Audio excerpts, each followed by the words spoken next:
Hello, welcome back to another breaking news update. My name is Jimmy Boyd, and you are watching Boyd News. I want to thank you so much for tuning in today. All right, so I've got a quick update coming out from the UK to share with all of you, and we're going to talk about Keir Starmer, the Prime Minister of the UK. That's him right there in the photo on the right side of your screen, taking a picture with Volodymyr Zelensky in the past. So, we're going to talk about Keir Starmer today. As a new story on your screen, up to 20 countries may join peacekeeping coalition to secure Ukraine. UK Prime Minister Keir Starmer's plan for peacekeeping troops in Ukraine may include up to 20 countries as efforts to create a coalition of the willing stepped up in Brussels today.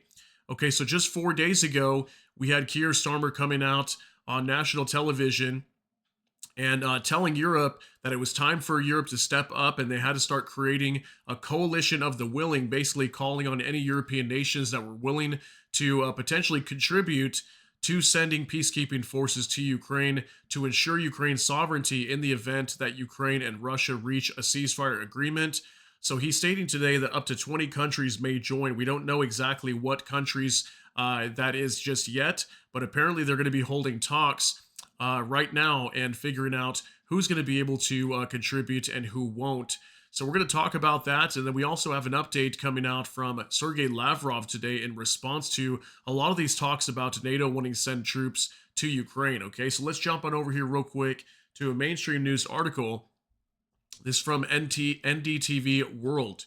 UK hold talks with around 20 countries for a coalition to support Ukraine. UK Prime Minister Keir Starmer announced on Sunday that Britain, France, and some other nations would form a coalition to draw up plans to offer Ukraine support in the event of a peace deal to end Russia's war. Okay, this coming out today, March 6, 2025. Here's a photo of Keir Starmer right here. And the information says down here, British officials held talks on Wednesday with around 20 countries, mostly European and Commonwealth parties, interested in contributing to a so-called coalition of the willing to support Ukraine, a UK official said.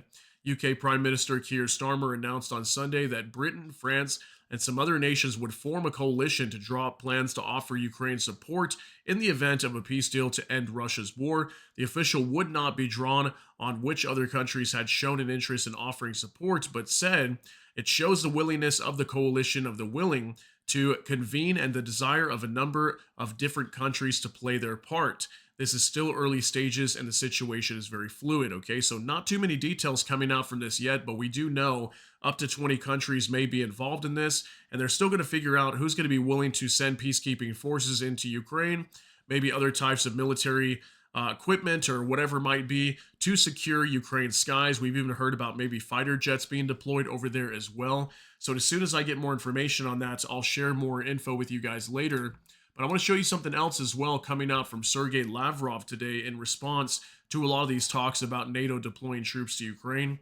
So let's hop on over here real quick to X from Megatron Ron. Just in, Russian Foreign Minister Sergei Lavrov warns that Russia will not tolerate any NATO troops in Ukraine. This comes after Macron, Starmer, and other European leaders announced a possible deployment of troops to Ukraine. So yeah, I watched a little bit of a clip of Sergei Lavrov today talking about the UK and also France, primarily talking about France. He made some remarks about, in the past when Napoleon tried to invade Russia, also when Hitler tried to invade Russia, and both of them failed. And basically stating that these NATO troops would be a threat to Russia inside of Ukraine because they could potentially attack Russia.